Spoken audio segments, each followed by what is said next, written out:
it's Monday. What? Yeah, Monday. What? March the 10th, 2014. This is Slashplayed Podcast. Is it already the 10th? It's already the 10th. Yeah, it's already the 10th. It's already March, dude. Fuck. It's been less than a month and a half since we left MagFest. I'll Think about that. Let that sink into your mind. It's been less than what? It's been less than 2 months. Sorry. Try to shut up. Anyways, No, we just rolled over onto Right. 2 months. Right. So. I'll be your host, RJ. Yeah. With me today is Keith. Say hi, Keith. Hi, Keith. Say it also is Dustin. Yep. Say also is Say also is Dustin. says Say also is Dustin. Use guys as douche. I might have fucked up, but but you're gonna do this. Okay. Yeah. So hey guys, what's up? We gotta try and bang this podcast out because somebody has a pre-order in. The ceiling. Boom. This is fucking Old school. Fist bump. Boom. I wonder why. No, I don't wonder why nobody listens to this. Anyways, that's gonna be really loud for no good reason. Low promotion. Low pass filter, dude. Clean it right up. No, I mean that's why nobody listens to this. Oh. Low promotion. Yeah. Right. Yeah. Locomotion. Locomotion. Come on, ride the train. You know, actually, a surprising amount of people enjoy our podcasts. They just don't listen to them frequently. Dicks! You know who you are. I'd be pretty surprised. All right, Keith, you haven't been here for a while. What the fuck are you playing? Oh. Unless you have any fantastical stales to retail us with. Nope. No. Okay. Talk about how you got the Rocksmith thing in. I got my Rocksmith cord in and still haven't played it. Nice. Story Good. complete. Good. Yep. Yeah, it was on back order from Christmas, so I was waiting for Amazon to quit fucking around and send it to me. And when they did, I was like, I don't want to use this anymore. I found better things to do. I am the board. Yeah. It's like I'll get around to it. Uh-huh. But I also would like to get around to it. Yeah, definitely. That's why I keep bugging you about it. You know. Yeah. Round, get around. I know. I get around. Okay. But I recently started playing a little bit of Minecraft again. Shocker. Ooh, uh-oh.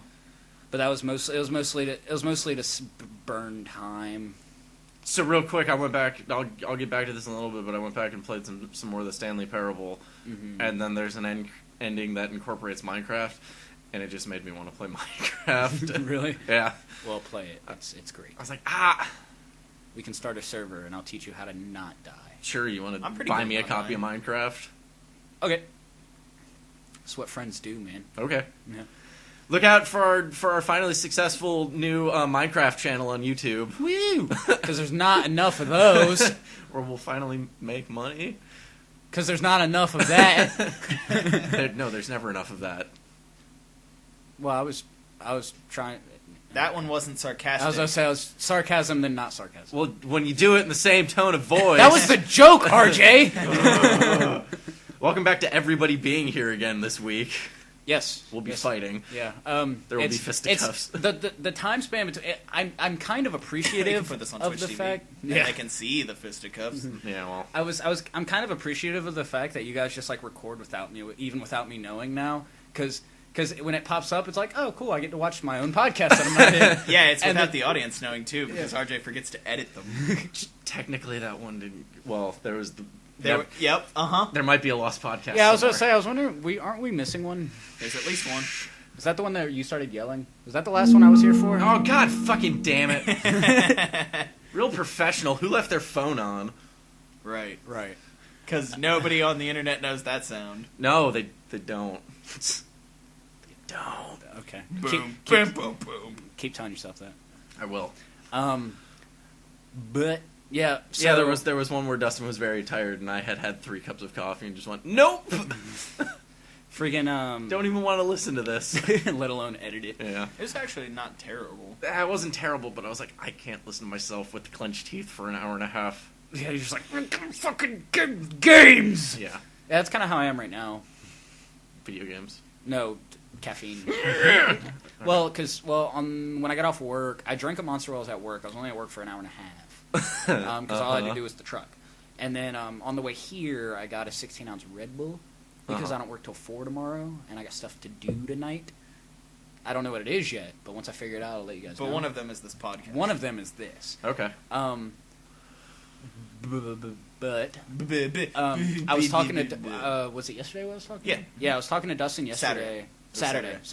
I was talking to Dustin Saturday, and I was basically just like,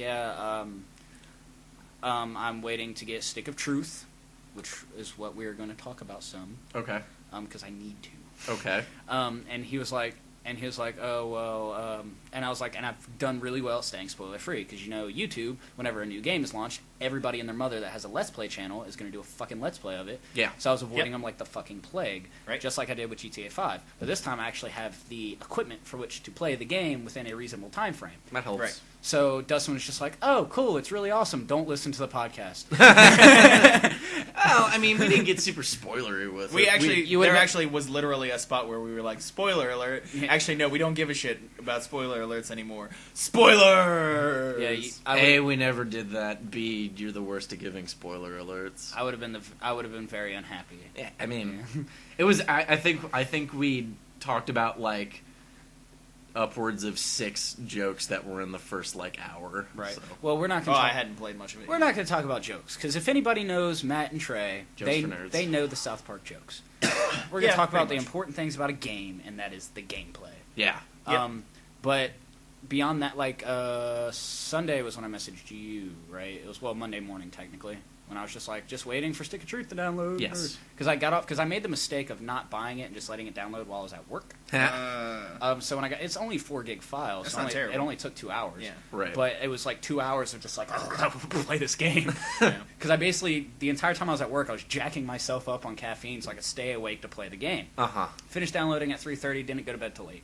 Forced myself to wake up at 11-ish so I could eat lunch, get awake, and then play until 6 o'clock when I had to go to work. So I'm a good chunk into the game. Nice. So that's nice. So you want to talk about it? Oh, fuck yeah. Okay, talk about it. That's what we're doing here. Yep. Yeah, okay. Does anybody like Paper Mario? Yeah. It's Paper Mario that was okay. with South Park. Sure, I've played that game. Well, play it. What's wrong with you? I'm going to buy you a GameCube just so you can play it. Dustin goes to pick up his Xbox One. I told R.J. when I got here, I was like, yes, I'm going to go with Dustin when he goes to get his Xbox One, and I'm just going to buy a PS3. Just an old PS3? Yeah, just a PS3. Nice. I was like, I'm going to walk up there and be like, do you guys still have any GTA 5 bundles? I have no inclination to play that game because I beat it left, right, and the sideways, but I think it would be hilarious. Oh, man. So I just might do that because the bundle's only $100, so 100-ish. And the new PS3 is really cool. It's all slidey dish tray thing. One thing I quickly discovered, playing Stick of Truth is awesome. It's awesome, but it's difficult with mouse and keyboard. Oh. Because I got it on PC. You can play with your gamepad. Well, yeah, I did that 20 seconds in the game. I was like, fuck this. This is obviously meant for consoles. Gotta do it. But it's because it's the active-reactive combat system that everybody's come to know and love from console-based RPGs. Yeah. You can't... I'm right-handed. The only way I could do, one way they introduced the tapping mechanic for you is you walk into the bathroom and try to take a poop. So I tried to do that on the keyboard, and it's just mash S. Yeah. And I'm just like, nope. And then I switched my right hand. I was like, fucking controller, get in there. Interesting. And then I went down and take a poop, and I was like, yeah, dumps. And then you throw them at people and they vomit. Yeah, it's great. It's awesome. I literally it's one of my never once threw mechanics. poop at people. You are retarded. There's an achievement for it. On the PC. Yeah, on Steam. On Steam. Dumbass. There is the shit nugget mechanic is absolutely phenomenal. Yeah, on Steam. Oh, Steamy Pilot shirt. Okay, that was really okay. You got to reach for that joke. Tracking. I'm tracking. But it was great. I was running around fucking beating up kids and elves and shit, and elf kids, because fuck them.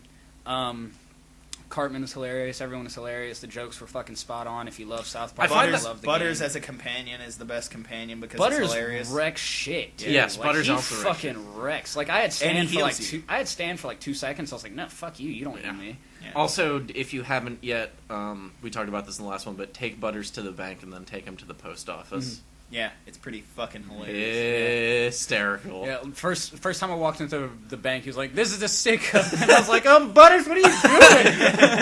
Oh, hey, what's going on? Oh yeah, it was the bank earlier today. Yeah, I was at the bank earlier today. Professor Chaos. Have you made it to Professor Chaos's lair yet? Oh yeah. I actually did that while trying to find my way into Canada because I didn't know you could just dragon shout the rats away. Yeah, well, neither did I. They had to show that. So I was like trying. I thought the path, because if you look at the map, there's 2 back gates at the storage area. Yeah. So I thought you had to go through the storage area and out that back right I gate. thought you had to go up past the barn and just try and like tuck around the barn and keep going further north from there. Right. Well, once I got into the forest, and I mean Kyle basically says go north and north and north again. Yeah. So first north path, then the next direct north path. You can't miss it once you get into the forest. But I was in the storage facility for damn near 20 minutes, just like, where the fuck do I go? I actually, because of the way I play video games, I walked up to rats right after I got Dragon Shout, and I was like, I wonder if this will work. And then they just scurried, and I was like, wow, that's cool. And then I walked past a character who was just like, if you want to get to Canada, just keep going north. Yep. And I was like, oh, that's great knowledge for me never going to Canada, because this was like way early in the game. Right. And so when I walked into the forest at that point, like I had already been to the blood sacrifice, which he hasn't been to yet.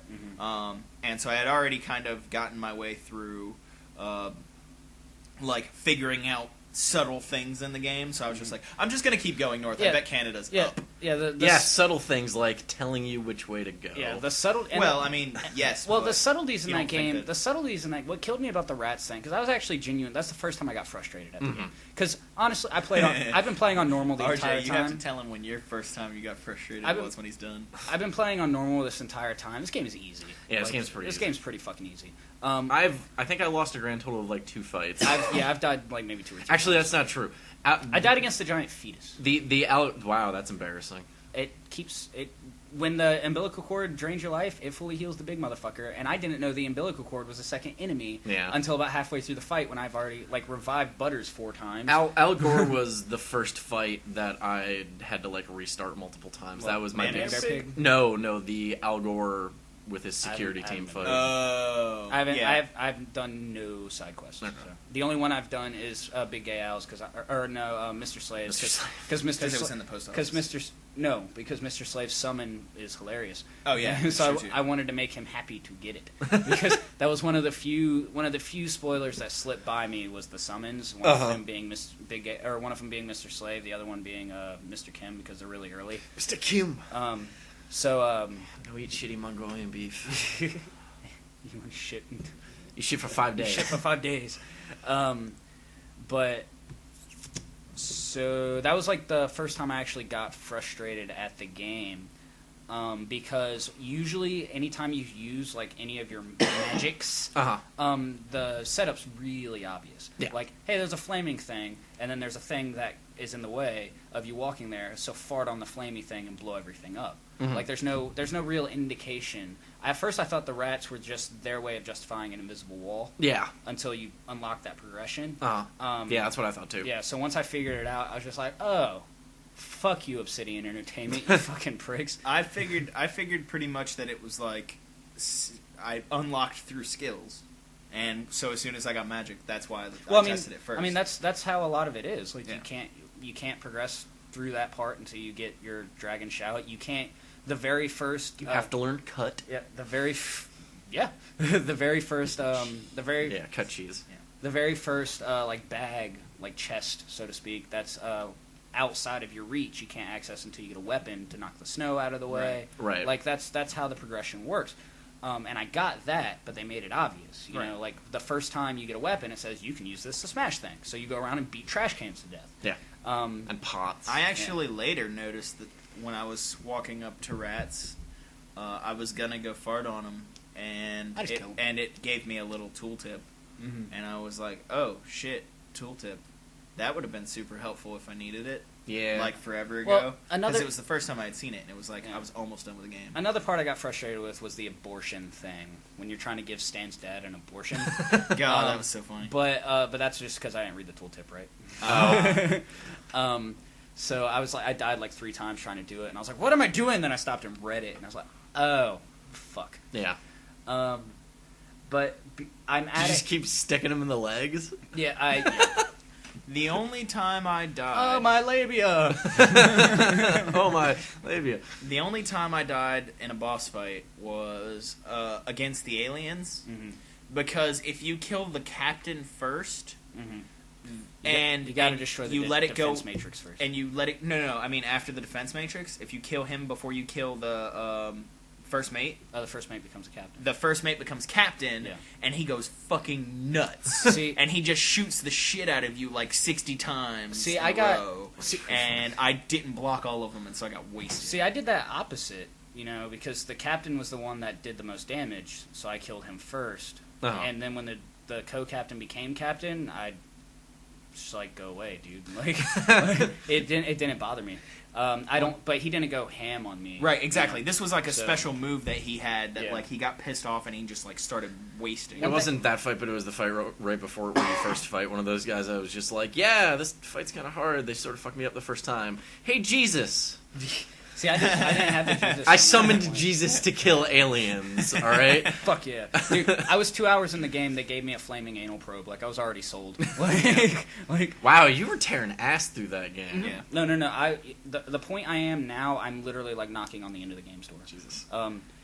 If you don't see, I was doing a bunch of side quests, which is one of the things that pissed me off. Was after a while, Butters is like, "Hey, we could be doing other things like playing the actual game." And I'm like, "Dude, shut the fuck up." I just do all the side quests of my second playthrough. I do them all while I'm going around doing the main quest because it's like I know where everything's at now. Well, this is one of the things where it's the difference in our taste in games. Yeah, right. The narrative does not progress through the side quests. The side quests are true. The side quests are fetchy quests. That was the other thing that pissed me off. Like there's no side narratives. There's just side. Hey, go pick up something for me.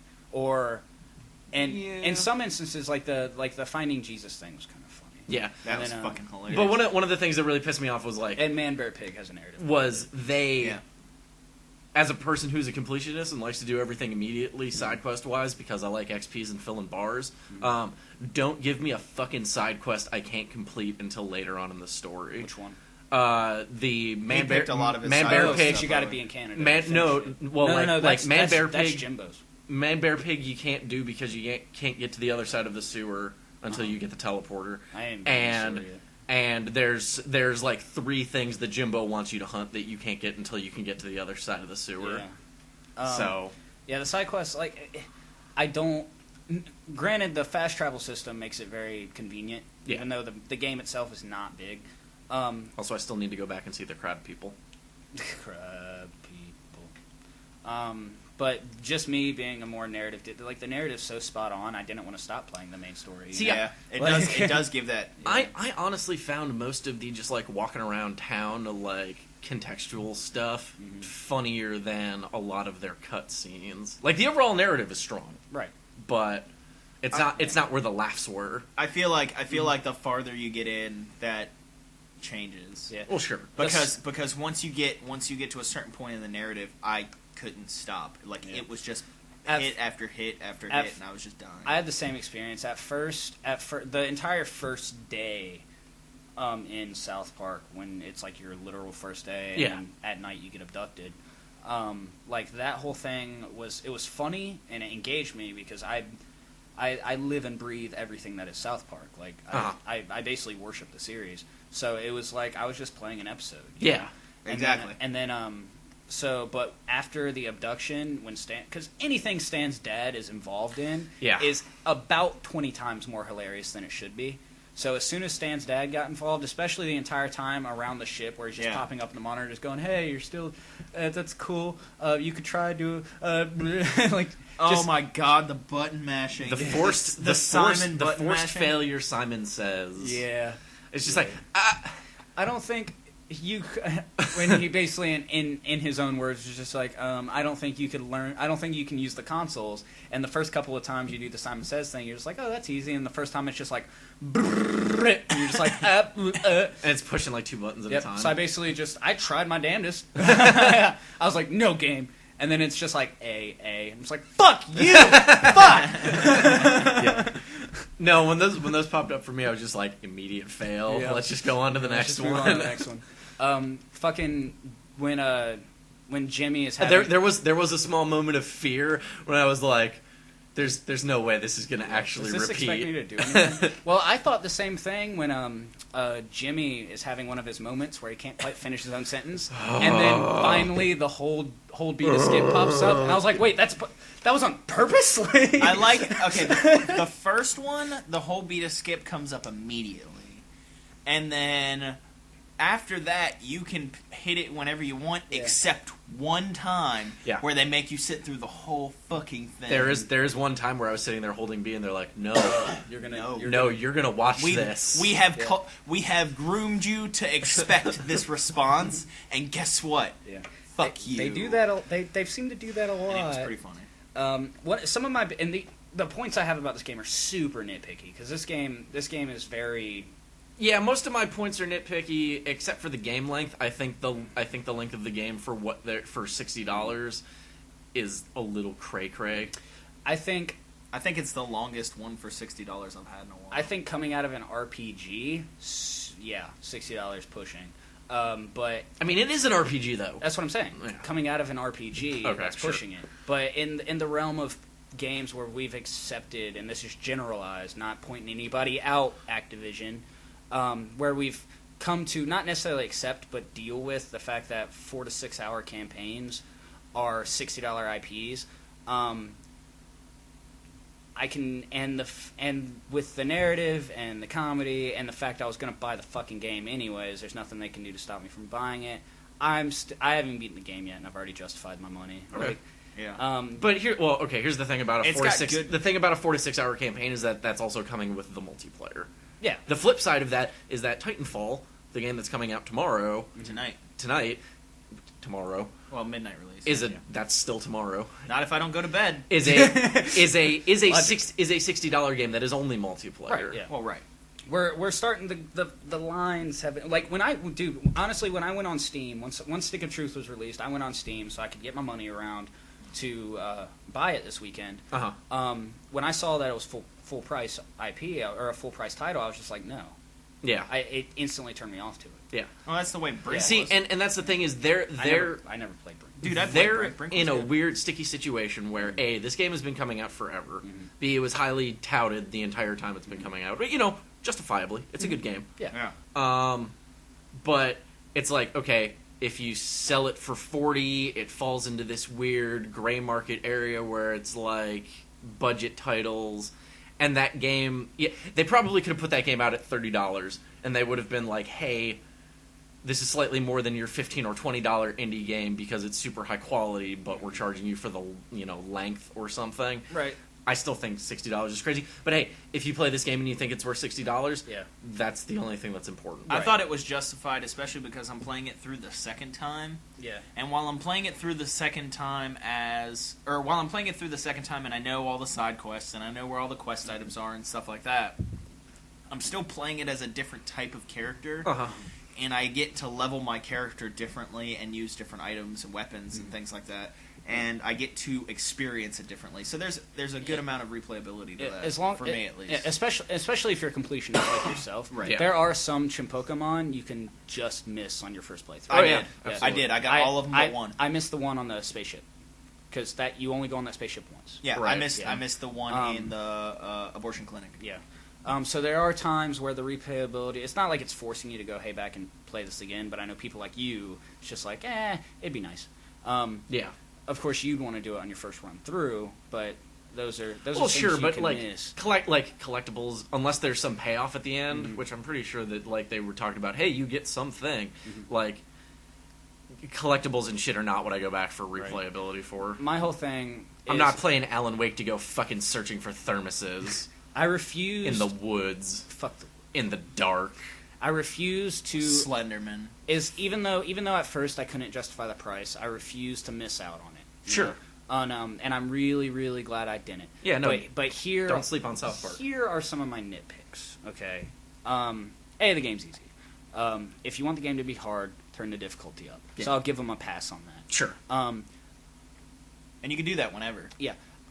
If you're playing as a fighter, and you have any capacity to stack bleeding damage, there's nothing that can touch you. Yeah, no, I played as a fighter. Nothing. I played as a Literally fighter, and my first nothing. move was always Rochambeau. Yeah, Rochambeau doesn't cause No, bleeding. I know, but it causes gross out and it stuns. Gross out's pretty broken too. And gross because they out's can't broken. use items. Right. But bleeding, and it makes them vomit, and they take damage when they vomit. Yeah, your assault and battery does 4 hits, and once you level it up, each hit stacks a bleeding. Fuck. And then your bull run, it's coup de grace stacks another bleeding. And once you get about mid-level character, you can do both, without draining your PP. So my first 2 and Stand Sword stacks 3 bleeding alone on a perfect hit, and also you get like 3 patches at the point I'm at that will stack bleeding. See, I would always stack Without like draining a bleeding your to PP. fire damage because there was a sword in there that would do, or a dagger or something. Here's right now I'm using the Gnome's Mining Pickaxe, and it has 2 patch slots. So I have a bleeding patch on it, and then the bleeding patch, and then 50 ice damage patch. So I'm stacking bleeding, ice. I'm stacking bleeding and ice for slow. So basically, their turns don't come as often because the bleeding damage only happens when their turn comes. Right. But while their turn is not coming, I'm pummeling them into the dirt. So by the time their turn does come, they come and like flick me in the nipple, and then they do 3,000 points worth of damage to themselves. Right. And then they fall over, die. Because you got thorns? Do you have thorns? No, because of the bleeding damage. So you're just stacking while they're slowed. So while they're slow, I'm just stacking bleeding damage, and then so when their turn cycles, they drain half their own HP. Yeah. See, I was grossing everyone out first turn with Rochambeau and stunning one of them basically, and then hitting them with Butter's hammer, which would pretty much nuke usually 1 or 2 people to death because it's by column. And you're talking about the Thunder Hammer? Thunder Hammer, yep. Yeah. And then I was always using like speed or strength before that for the first turn because it's basically a free minor action for nothing on that first turn. And so I would be able to get to go again. And on this character that I've got now, I've got the bar darts and some like other thing that stacks bleeding every time I hit. So now I throw 3 bar darts and 3 characters have 2 stacks of bleeding on them. And with speed up, I can do that twice. Basically, by my the perks I picked is it's pretty broken. Is I have the perk that lets me take less and do bonus damage to bleeding characters. Yeah, of course. Take less and do bonus damage to characters on fire. Right, of course. And then, so basically by my 3rd turn, you're slowed, 5 counts of bleeding, and on fire, and I'm just standing there, waiting for you to die. And although it's definitely been beneficial on like the harder enemies, during the ones that are just kind of like scrubs, I can kind of get away with just like. There's an achievement. There's an achievement for getting bit 5 times by gingers. In the school. What, the ginger zombies? Yeah. Or no, just the gingers in the school the first time. Yep. I guess. Weird. They want to spread their gingerism. Yep. Cool. And I don't know. And I just massacred them. I definitely got to a point in that game where I was just running around fights in the open world. I was like, "Yep, you're spawned there. See ya." Yeah, if I can't get around them, I just throw my super bouncy ball at them. You do cap out at level 15 as a heads up. Yep. Oh shit. I'm in Canada at like level 12 right now. Yeah, that's you're at the right spot. Well, and that's fine, whatever, because I know I'm like this close to the end of the game. I did so many side quests before I got up there. I was like 14 before I hit Canada.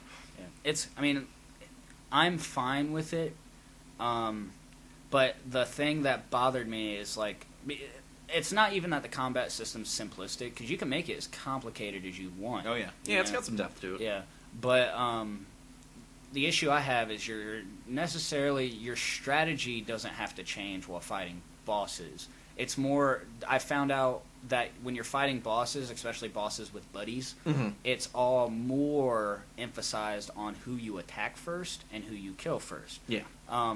Which I think is fine, but because I had gotten to a point where the combat was starting to feel very repetitive. Yeah. And this was well before where I am now. This was only this was last night when I started playing the game. Cause, right.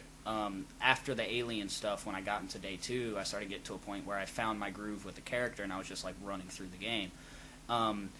Because the bosses themselves have a lot of variety, but the way you approach them do not. Yeah. It keeps the game in that steady, well, this is just another fight kind of mentality, which means, to me, I can justify it because I'm in it for the narrative. Sure. It irks me a little bit. It's a nitpick, but it's not a deal breaker for me. I don't think it'd be a deal breaker for anybody else that at least likes South Park, but it's troubling. Just how samey the combat is all the time. Because of how samey it is, and I think it's because of that sameness, so to speak, to why the game's length kind of goes. Because there's always opportunities to create length. One of the opportunities I hate, but in RPGs it's appropriate, is grinding. Yeah. As long as you're not backtracking while you're grinding, I can put up with it. Sure. You know? But if you literally, every threat that is posed to you, you are already prepared for. Yeah. It takes the preparation and the strategy out of it when I can just fucking, you're bleeding, you're on fire, you're cold, you're dead, next guy. I was going to stores and selling my fucking health potions and cure potions and shit, just because it was I am sick and tired of having this 10 stack limit. Get these out of my inventory, at least I can make more money again this way. Yeah, one thing I did like is that large potions and small, even though there is a 10 item stack limit, right, there's different ones. Variations of it, you know. The only thing that isn't is the cure potion and the revive potion. Oh, those come in handy later? Oh, the cure potion is my best friend, because if I have any... No, I mean the multiple heal potions. Oh, yeah. Oh, I'm going to need these later. Yep. And I'm so glad they did the minor major thing. Oh, yeah. I love that part of the combat system. One of my least favorite things about most of your traditional turn-based RPGs is that when you use a potion... Final Fantasy is the worst for this. Yeah. If you use a potion, that's your turn. Not only is that your turn, it sets you back a rung in the order. Yeah. So Final Fantasy VII used to be the worst for it. You get hit really bad, so you super or hyper potion, or you fucking mega potion, or whatever the equivalent is in Final Fantasy. I'm getting use a Master Ball. Yeah, I'm getting my Pokemans and my Final Fantasy mixed up. But you use a beefy potion, and then you use your potion. It cycles to either your teammate's turn or your enemy's turn, and then when it's your turn to come up in the order again, usually it works out to where your enemy has already gone twice, and all that shit you just healed yourself for is already back down to where it was. Yeah. And it's one of the most frustrating things in the world. But that is the point in that fight where you go, I need to prepare for this a little more. Yeah. And then you go and knock out some side quests, get a little grindy, get a little experience under your belt, because South Park to me felt like a game where the progression system could have gotten away with just a story-driven progression. You did this, so here's a new perk, blah, blah, blah, because that's essentially what it felt like. You got the most experience from completing quests. You got your perks and your abilities from leveling up. Yeah. And the only time you really leveled up significantly is if you finished a quest. So if they would have stepped back and kind of took the experience out of it, the experience system out of it, I wouldn't have even noticed a difference. Because the only time I ever noticed that I leveled up was when I was able to get new abilities. I would never look at my XP bar or anything like that. I would never study how much more XP I need. Even doing all the side quests, it was just oh, there you go. It's minuscule amounts of XP for the side quests. I leveled up on one side quest before, and that was early in the game. Right. So it took that part of RPG depth out of it, and I think because it's a South Park game, they did that on purpose to make it more approachable for a more... Because South Park's demographic is 18 to 35, period. Yeah. It's not 18 to 35 core gamers, it's not 18 to 35 casual gamers. Nope. They're trying to make it approachable for everyone, and I think they did a fantastic job. I agree. But as somebody like us that like to kind of get into the gears of the games we play, that is kind of... I was kind of mechanics light. Yeah, it was kind of like me. I've just going through on my second playthrough, and I've spent my entire second playthrough breaking the game. Like I said, the bar darts bothered me. The bar darts, especially because you can stun characters out of combat. which RJ was nice enough to bring up to me for the first time. I was like, oh, well, that's helpful. Because at that point I hadn't even used my bow like outside of combat yet. So it wasn't something that I had gotten into. Not even to get the Chipoko mounts. I didn't even know I could at this point. Like it was really early Somebody in the game. doesn't read the tooltips. Really early in the game. I think I maybe had just gotten a bow. It was that early. Literally well, that's the when the beginning of the tooltip game. Pops up. Yeah, it's literally the beginning it's of like, the game. hey, hold left trigger to shoot things. And because I had just picked it up and he had already been playing it. Now, did you guys get it on separate platforms? Yeah, or were you both playing? I got it on Xbox. I have it on my PC. Oh, okay. I'm just curious.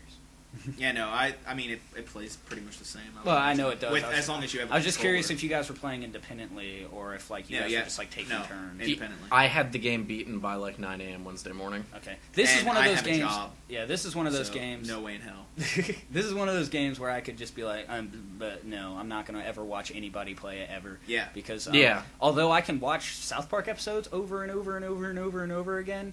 I got to experience it for myself first, and then I'll let everybody else play. Yeah, there's maybe 45 minutes to an hour of a Divergent storyline, and most of that is combat. Yeah, and that's about it. Cool. Yeah. Even that, like, I have a save file at that turning point. Was like, hey, maybe I'll go back, and I was like, yeah, probably not. Yeah. I mean, that's why I'm playing it through again on a second playthrough is for that other content and for because. Even the Divergent storyline doesn't change your boss fight decisions. Fuck. Wait, what? You'll see. Okay. I feel like, on a whole, that if I were, like, games super easily recommended to anyone ever. I'd wait for a price drop. Yeah, I was gonna say maybe rent it, but where can you rent games anymore? Yeah, it's not disc based, so GameFly, Redbox, right? It's not. No, GameFly. It's not disc based. No, it's disc based. Is it? I got it on disc. Yeah, it's got a disc. Well, I don't live in the age of discs anymore. Yeah, I haven't had a console in 2 years. Fucking computers, man. When I go to the store and I buy a game on disc for my PC, they look at me and go, "What are you, a Neanderthal?" Oh, yeah. That's why it's go back to the Stone Age. It's $60 because it came out as a disc thing. They just look at you and go, "You know you're in a store, right? And not a Steam store, and you have pants on. What is this?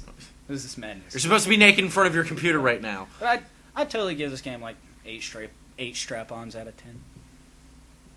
8 sticks o' truth. 8 or 9 truths out of 10. 8 truths out of 10.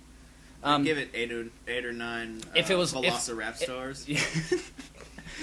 If it was longer, if it was longer, I'd totally give it like a 15. Like honestly, one of the big things this game's gonna have fucking.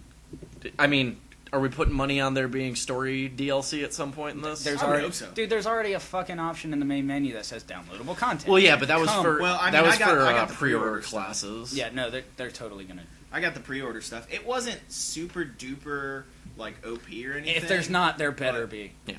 But the Obsidian, get on it. You need something to make up for that New Vegas bullshit. The Obsidian for when you want a sequel to your game, but you don't feel like making it. Yeah. The Brotherhood or the Fellowship DLC that you get for pre-ordering, or that you get from disc copies or something.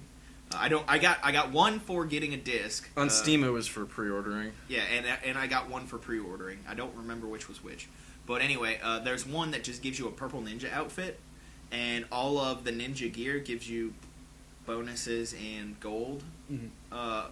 So I put that on early game. Also, and crazy unnecessary. Broke my. Well, yeah, right. The economy's broken after the first time you discovered that where you can sell junk. Yeah. Hey, what's up, Jimbo? Buy all my stuff. Yeah, pretty much. Funny thing about the game, though. Go on. When you get the makeover from the chicks. Yes. I didn't realize that those were like cosmetic equips in my inventory. Yeah. So I was waiting for the story to change me back to a dude. So I spent after I was done with the abortion clinic, I spent another hour playing in my nice like fucking ponytailed brown hair and my makeup and heels. Like I was just like, are you gonna? And then I went to my inventory and saw it equipped, and I was like, oh, fucking goddamn it! I micromanaged my inventory too much. As soon as I got done with that quest, I was just like, alright, switching everything The back. other funny thing about that is, even if you're still dressed up as a girl, the FBI agents in the cutscene will call you he. Yeah. I was like, Yeah. okay. Yeah. There's kind of breaking things here, but one thing that bugged me. you're a very observant FBI guy who doesn't realize that this man is about to get an abortion. Well, yeah. When you rank, and this is a super nitpick, but when you get promoted by Cartman to like your various levels, like Sir Douchebag and then Commander Douchebag, and it changes all your gear around. I was like, no, you put that back. Yeah, it was really aggravating for me now I gotta too, pull off all of my strap-ons and put them on all the new, because the new stuff is at most times better. Yeah. See, that's where we differ, because I was doing side quests. My gear was so far superior than the gear that I was getting that I just had to go through the tedious switching all my gear back. I kept equipping the new gear because I was like, yeah, some of these things on here are pretty good. Yeah, the new stuff. Honestly, I saw the gear, the actual like equipment and strap-ons you get, changing the way I approach combat. If there was anything that made me change how I did combat, it was the perks that I got in the gear. Yep. Because I had because I had found the Wood Elf stuff. Yeah. And I had my Mongolian bow, which is a stupid broken bow to give you an hour into the game. Yeah. Because it as soon as you do the quest. Yeah, it already gave you the fire. Yeah. Which was stupid. And then it had a strap-on socket, so I gave it gross out. Yeah. So I was basically just breaking the game with the bow. So once I started coming across the Wood Elf stuff... I used range combat twice in that entire game. Dude, fucking bard darts. Because of the bleeding, because of the stacks of bleeding that I've got with bard darts, it's just so broken. Yeah. My, when I had all the Wood Elf gear, I was super leaning towards... range combat, you know, and then once I got my promotion, it was kind of more fighter based, so I kind of bounced it out again. And then when I got all the gnome gear, it's super leaning towards two-handed melee combat. Right. So if there's any kind of shift in the combat, it's basically which weapon you pick. I But picked... super bouncy ball, stupid fun. Like not even it's strong only because it hits 9 times and just randomly sporadically bounces between all the enemies on the screen. But I don't even care. It's just fun to watch. Especially when you ping it at people outside of the game. You're just like, phew. Yeah. All right, Keith, you play anything else? Fucked around in Minecraft a little bit. I attempted to get the DLC for Path of Exile. But I still haven't even gotten my account to verify, because I keep saying resend me the email, and they're just like, we did. And I'm just like, all right, fuck, you know, I have stick of truth. You just go. I definitely went through my Steam library the other day and went, Path of Exile, what the fuck is that? Oh right, I have that game. Huh? It's funny how games you get in bundles or free to play just kind of get cast away once you find something else to do. I went through uninstalling a bunch of shit off my computer today. It's like, probably not gonna play Defiance anytime soon. Dude, evidently my computer just uninstalls everything itself. That whole 2K13 fiasco. It's been right. And then it's been hanging out with magnets again. Yeah, I guess half of my iTunes library is now missing. So there's something going on with my PC. I'll get to it. Fucking. Get to the bottom of this. Is there a Dark Lord or a Dark God looking out of the abyss via your Ethernet port or something? I guess. Like, I don't hey, know. These look tasty. A couple of interesting games I played recently that are kind of irrelevant now. One more so than the other. But I was at my buddy's house the other day, and I was drinking, so I had this like die-hard need to play something like Alpha. Sure. So I was just like, I'm going to play a racing game. And he was like, well, we have Need for Speed Pro Street for 360, or we have Forza 5 for the Xbone. And I was just like, I'll try Forza 5. Because I love Forza. 5's But I heard a lot about Forza 5 that it didn't make me go, I'm never going to play this. It was just kind of like, I would never dedicate time to playing this. Sure. And then I played the game, and I was like, this game is really fun when you have somebody else that's already done everything, so you have a lot of credits. Yeah. So I bought a 2014 Ford Focus ST, shoved a 5.7 liter V8 in it, made it all-wheel drive, and was screaming down Le Mans Raceway doing about 2:15 and running into the walls as fast as I could. And then I was just like, well, done with this game, so I started playing Pro Street, which is a much better game. Because I actually, because I forgot how much I loved arcadey feeling racing games. Because I love racing simulators. Like, I'm a diehard Gran Turismo fan, as much as they fucking shit the bed with that series recently. Yep. And I had the original Forza. The first game I got for my Xbox way back when was bundled with Forza, and it was my home away from home when it comes to simulation car racy stuffs. Because my home, not away from home, was Gran Turismo. Because I was always a Sony guy. So I was playing Pro Street, and it made me realize how much I loved more of the arcadey racing games that still had that like customized simulation edge, you know? Right. And it threw me. I was nostalgizing so hard. I was like, man, I want to play Need for Speed Underground now. Man, I want to play Need for Speed Most Wanted now. Yeah. I literally sat down and played like Pro Street for a solid 4 hours straight. And the first drag car they gave me was like a Chevy Cobalt SS, and I was like, you get the fuck out of here. I'm not driving that bow tie piece of shit. And then I realized the only car I was actually interested in purchasing to replace the drag car was Chevy Cobalt. Was a 95 Pontiac GTO, which was still a GM, but it's a fucking Pontiac GTO, so I excused it. And then I instantly sold the fucking 240SX they give you because I'm not here for their handouts. I'm not here for your bullshit. So I make my own way. I got a Mitsubishi Eclipse and then a Pontiac GTO and just went fucking oodles of fun. You know, Mitsubishi Eclipse, like you do in Need for Speed games. Right. Yeah. So I've decided that when I beat Stick of Truth, because it's going to happen, obviously, and once I beat it, I'm just never going to play it again. Yeah, probably. Because that's what I do. At least not for a while. At least not for a while, yeah. I'm going to get fucking Dirt 3. This is the noise I'm making. Okay, I'm not going to get Dirt 3. Maybe get Dirt 2. I'll get Dirt 2. Okay. Why? What's wrong with Dirt 3? I was playing a bunch of Dirt 3 recently. I think this maybe made it onto the podcast that never happened. Podcast that shall not be named. Dirt 3 introduces a bunch of Gymkhana stuff. I love Gymkhana. Okay, maybe you'll like this. I can't fucking tolerate it, because I don't like doing the drifting stuff, for fuck's sake.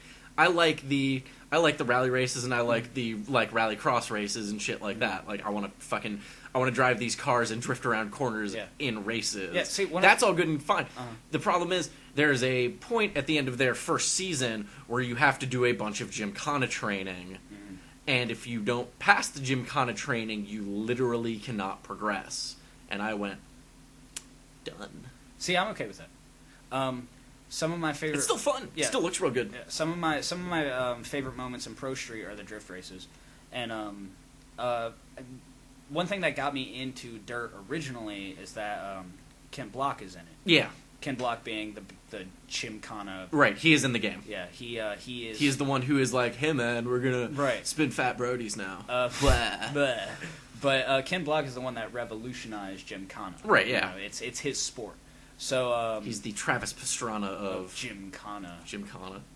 Is it something? That rhymes. I hate you a lot right now. Travis Pastrana. I'm just gonna preface this. This is gonna be the point where I make a mention that there are things that come out of my mouth that just kind of happen sometimes, and I literally had no intention of doing that. I'm just gonna preface my turn. Fuck. I'm gonna preface my turn with, I haven't played anything new this week. I dedicated all of my free time to South Park and Stick of Truth. So I have nothing to talk about other than what we've already talked about. Cool. Okay. I'm also gonna go get my your Xbox. My ticket so that way I don't have to wait in line for like forever. Oh, you're gonna go now? Yep. See, but I'll be back for the news. Okay. Cool. Whatever. But I'm upgrading the seat. Ugh, yeah. Let's just talk shit about Dustin for like 30 minutes. Okay. All right. But leaving all this in. Totes. Ken Block's awesome. Gymkhana's awesome. I want to do donuts around a spiky fucking wrecking ball. So if that's in the game, great, because I was hoping it was in the second one. And it wasn't. No, it's not in the second one. It's totally in the third one. If you're into that, go for it. I was Because what, like, it's not what I came there for, and the fact that they forced me to do it did not make me happy. One of the first racing games I ever got into on the original PlayStation was A, Gran Turismo, and then B, Need for Speed V Rally 2. Okay. Yeah. Really obscure Need for Speed title there. Sure. You know, back before Need for Speed became Need for Speed. Right.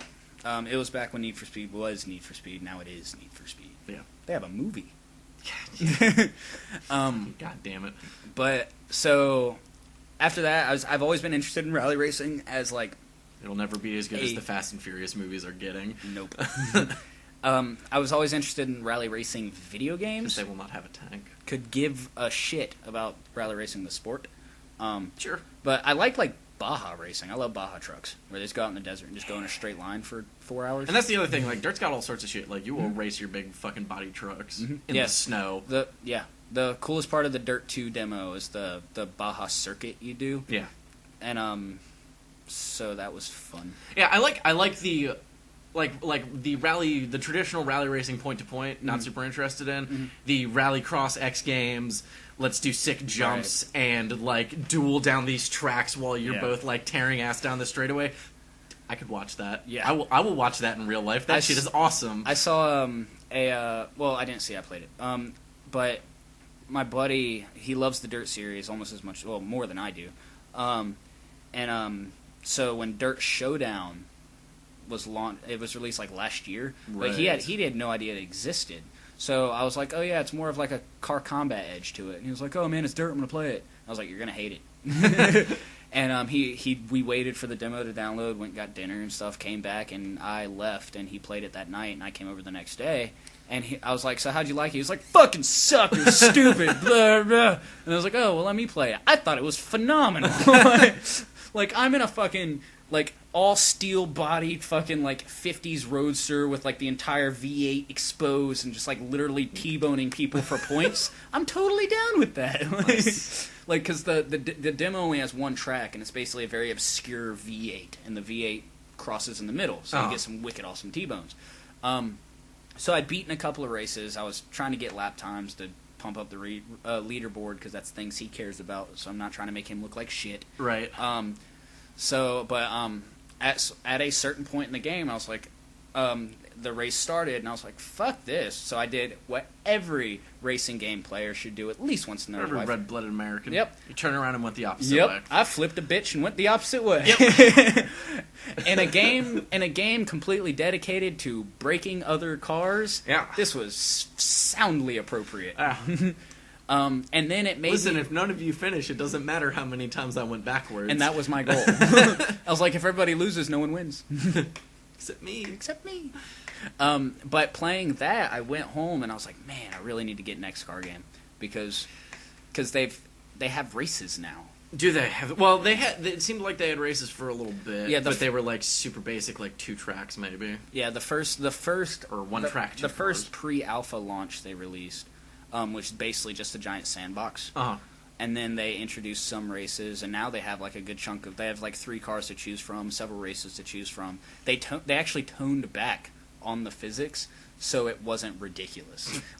So that your cars were not becoming tiny soda cans. Yeah, so you weren't driving around with like a wheel, the literal wire frame, not the frame of the car that they have rendered, but the wire frame that they rendered the frame onto, right? And trying to like roll across the track. I was watching some gameplay on it. It's just fucking nuts. Like they literally programmed the AI to be dicks, only to show off the system, you know, because it's a car. It's like a mix of car combat and serious racing. Because once the game comes out, there's gonna be like upgrades and a progression and all that fun stuff.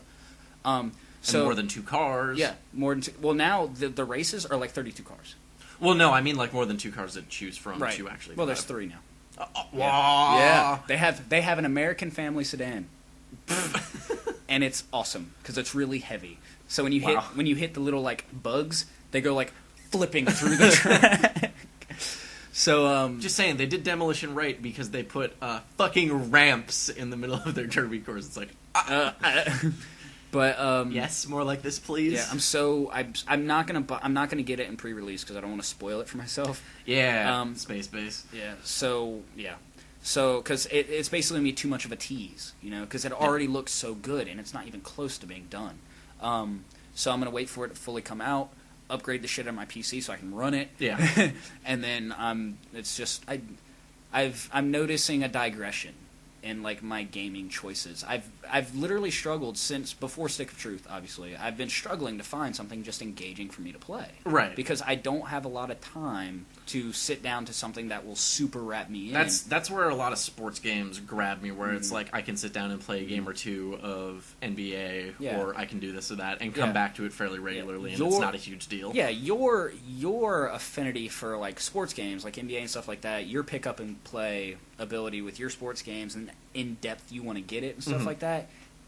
I can kind of do that in sports games. But with racing games, I can really do that. See, but I also legitimately get an itch for different things, which is why I've got a football game, a baseball game, a basketball game. I'd have a hockey game if I could. I went yesterday and tried to get a fucking golf game, but then the goddamn controller wouldn't work with it, and I'm not playing a fucking golf game with a mouse and keyboard. I've had tennis games, but then I also have like Tony Hawk and Dirt and Grid to go back to. So depending on what I'm feeling for 20 minutes at a time. Grid is phenomenal. Grid's a really good game. Grid, as far as like recent racing titles released that aren't trying to be like super serious and edgy. Yeah, more Codemaster shit. Yeah, fucking Codemasters, man. The first Codemaster. Hey, you want a racing game? We can make a pretty good one of those. Yeah. The first Codemaster game I ever bought, ever received, I didn't buy it. A friend of mine, my mom's friend, who I just call my aunt because she's been around forever. Sure.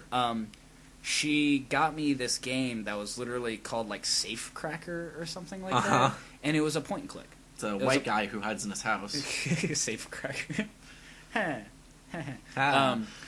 It was a point and click puzzle solver, which brings up another game I want to talk about actually. Transitions. Yes. We like lenses up in this bitch. Yeah, dog. It's like you went from the inside to the outside. So when I started playing Dirt, first time Codemaster popped up, I was like, what? When did you guys start doing like AAA titles? Like, where did your money come from? Selling Safe Cracker on fucking Windows 98? Like, no fucking way. It came from racing guys. I guess. Something. Like THQ. DC Shoes was just like, here's a bunch of money. Yeah. And Monster.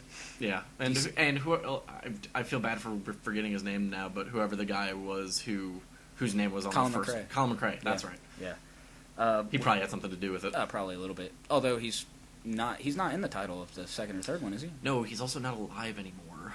Really? Yeah. Huh. I never knew who he was in the first place. He was the big rally guy. He was the Tiger Woods of rally racing. All the rally racing. All the rally racing I actually watch is like over in like foreign countries. Yeah. Because they the UK has like one of the top rally racing leagues ever. Yeah. But like semi-pro and like amateur rally racing where people just like buy like a Fiat. Oh, I mean, outside of NASCAR, most other countries have our asses beat in motorsports. Mm-hmm. Yeah. It's funny watching somebody with like a home-built rally car trying to do a rally race and then like bending a tire into a ditch and flipping 6 times. Yeah. So I watch that rally racing all day, but when it comes to like Ken Block and Travis Pastrana and people all those who guys. Are good at it. I just forward, left, 30. Yeah. Although Travis Pastrana still holds the record for most times rolling a vehicle. Right. Yeah. Which is pretty fucking Oh, impressive. listen, they gave him a TV show to go break world records. I mean, come on. Yeah, but that wasn't on purpose. Oh. He was during a race. Well, they gave him a TV show to break world records. Yeah, he was coming around a curve and his back right caught the dirt, so it kicked out, and when it kicked out, it caught the other dirt, and just went... Jesus. Yeah, it was cool. Alright, so what's this other game? The Room. The Room. 2. The Room 2. Yeah, have you ever played the Room was the, like, iOS... The iOS phenomena of fucking puzzle-solving point-and-clicks. Of fucking Clockwork Gears and shit. Yeah. I played the first... My mom got really pissed at me because I beat the first Room in, like, a day. But the fact that I sat down and committed myself to beating it was amazing. Because I'm not huge on puzzle games, but the aesthetic of it... Oh, yeah. And, like, the aesthetic and the mechanics and everything, it was just so fucking engaging. It was apparently incredibly well presented. Yeah, it was great. And then, so I forced my mom to pay money for the second one. She was like, because when the second one was launched, it was $5. And I was like, Mom, buy it. And she was like, it's $5. I was like, do you understand how much money I spend on video games? $5 is like chump change. Come on, get it. And she was like, I'm not spending $5 on something you're going to beat in a day. And I was like, okay, fine. It was put on sale like 2 weeks ago for 99 cents. And I was like, Mom, if you don't buy this, I'm going to hit you. I didn't say that. She would hit me harder. Even Macklemore would buy this. Right. Is that the new games are on sale price range? We're having the Macklemore sale. Shit, it was 99 cents. But it was just as well presented, but with more of a... There was more transitions. Like, there's more settings. Right. Once you get done with a room... The house. Yeah, it should have been called The Room 2. More rooms. Like kind of like Luigi's Mansion, the second one. Shit's so big, my room's got rooms. No, Jeezy, those are closets. Fucking, Luigi's Mansion, the sequel for 3DS, there's actually several mansions. Oh, you mean Luigi's Mansion 2? It's not actually Luigi's Mansion 2, though. It's Isn't Luigi's Mansion, subtitle. Okay. Maybe there's a 2 in there. No, the 2's purple. Yeah, it's totally in there. Yeah. But it should have been like Luigi's Mansions, plural. I did it. Yeah. Because there's more than one. Right. You lying fuck. There's more than one room, damn it. But it was... I found myself burning through the puzzles again. Luigi's Sunday cleaning job. Yeah, they're enough to make you think, but it was just super... I was super impressed with how you can drive a game. Like, you take the simplest mechanics you can think of, put a decent price tag on it, and just make it beautiful. And doesn't it also have, like, a decently compelling narrative to it? If you actually pay attention, you can bypass the narrative completely. Because Right. the narrative's told in, like, notes and clues and stuff. Right. So when I played the first room, the first time I played it, I just completely burned through the narrative. But once I knew all of... Because I wasn't trying to focus on narrative, I was trying to beat the damn puzzles. Right. Once I knew how every puzzle was beaten, then I went back and kind of hooked up the narrative. And it is fucking good. Like, it is creepy. I'm still not entirely sure what's going on in those games, but... Cthulhu, Yeah, Dark fucking- Mythos. Yeah. Something like that. The End Times. It's good stuff. But I just wanted to bring that up briefly because it was super... I was seriously impressed because I'm always a skeptic of mobile gaming, especially when they released Dungeon Keeper on touchscreen devices and then made it one of those time-based microtransaction grind fests. Wait, really? The fuck? What the fuck, video games? It would have, in the Dungeon Keeper iOS port, iOS remake, when you select a wall to dig out, it says, this wall will be this section will be ready in 3 hours. Accelerate by spending gems. Purchase gems from our store. And I was just like, no, you son of a bitch. What? You suck. No. Like, Total Biscuit was pissed. Jesus Christ. Yeah, I never would have thought I saw the day. Especially because, like, Dungeon Keeper games are few and far between nowadays. Yeah. So I jumped on that shit because it was free. I sort of can't believe that. No. I can't believe they would do that. They did it. They fucking did it. It's like you're playing a game of solitaire and it's like, oh, you want your next card? Your next card will be ready in 10 minutes. Yeah. Or you can pay us a little bit of money. Get your card now. We'll flip the card for you. Yep. Oh, you want to put that 2 on top of that ace. Well. Yeah, I was very unhappy. So I've always, especially after that, I was always... I'm really scared I just gave EA a really good idea. God, don't do that. Solitaire. It's free. We swear. Wink. Free sell. Free sell. Oh, damn.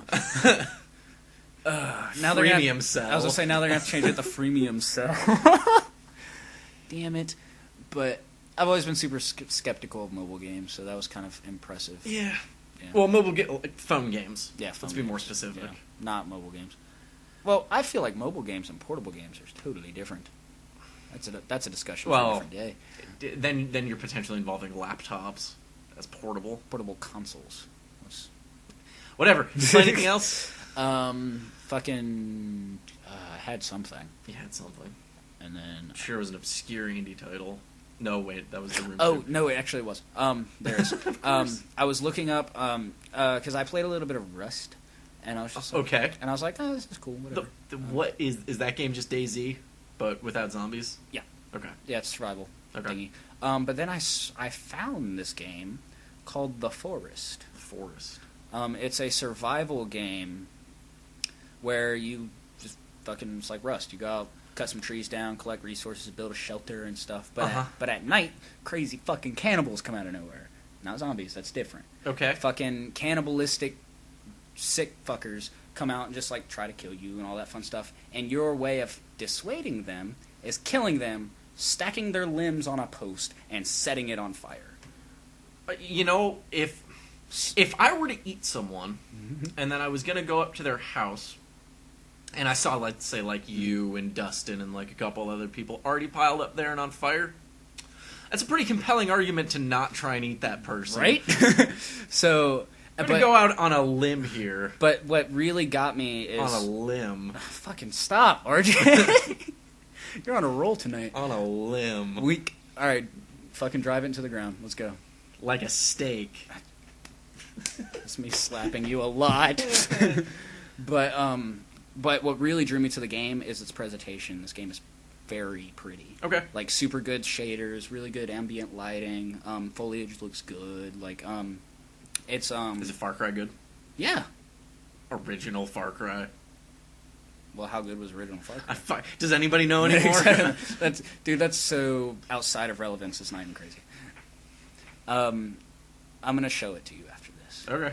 I don't think it can necessarily be your cup of tea, but I think you'll appreciate at least looking at it. Sure. But I also found this other. Means I'm gonna have to download it, isn't it? Right, yeah, probably. Okay. Because my PC probably can't run it. What, Rust?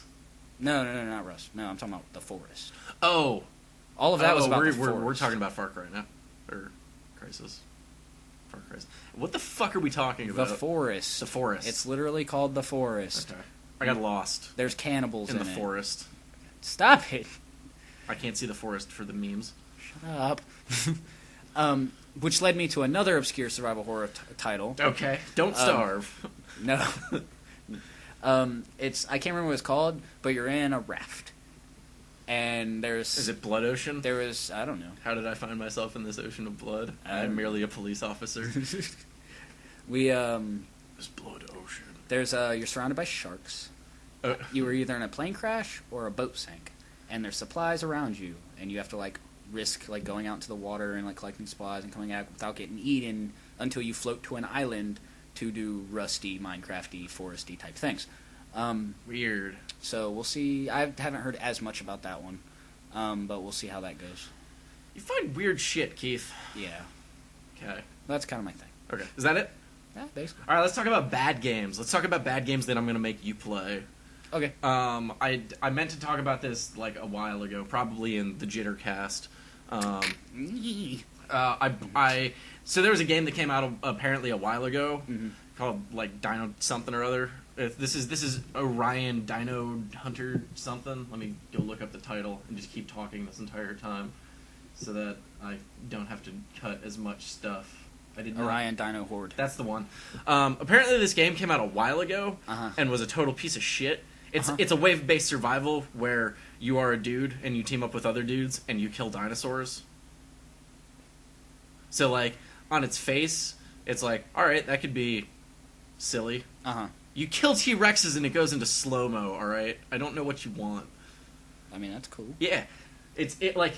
So the original... Their most recent trailer for it is like, hey, we fixed a lot of shit and it's not total garbage anymore. And it's literally quotes from people who had, like, reviewed and looked at the game earlier, and they're like, it's not actively on fire anymore. And one of them is like, used to be a 3.5, now it's an 8.0. So literally their selling point is, we fixed it, right? It's better. It's functional.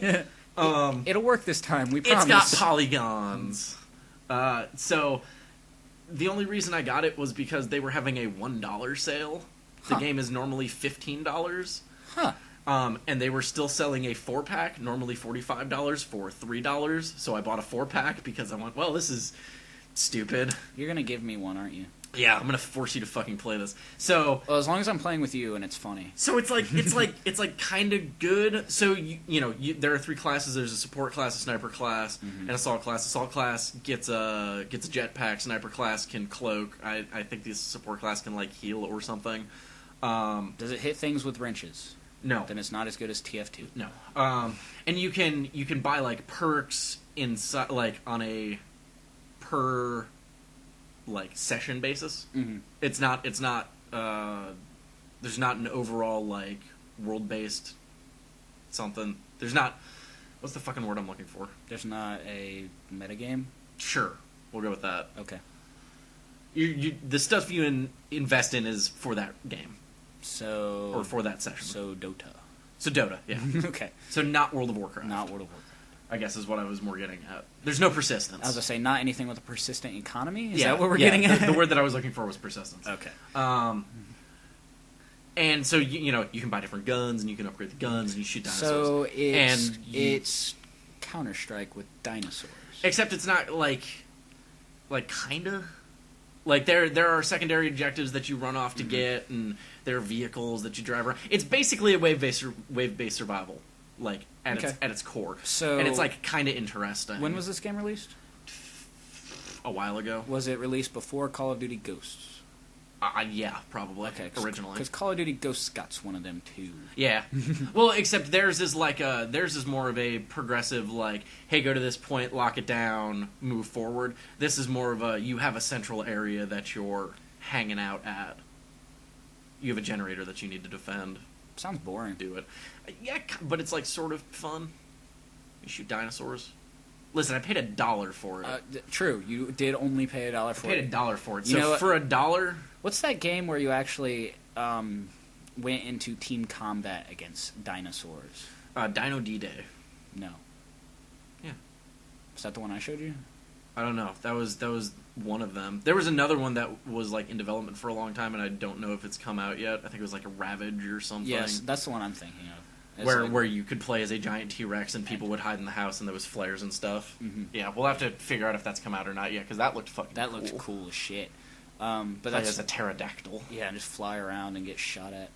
Play as a T-Rex. You're super huge and you will murder everybody in one shot, but you can't fit in that building because you're too big, T-Rex. With your little T-Rex arms. Your little T-Rex arms. But yeah, I'll totally fucking... as long as I got somebody to play with, I'll basically play anything. Yeah, we'll do that for 20 minutes and I'll send you a free copy of it with no investment. Sweet. I like free stuff. Yeah. I see, looking at your Steam page, that you have... Is that the purchased copy of Spelunky? Yeah. Spelunky's fun. Barely touched it. Oh, dude, play. It's fun. Yeah. Well, let's talk about stuff that I have played. Okay. When was the last time you played Space Base since you're here? Basically last time you played it.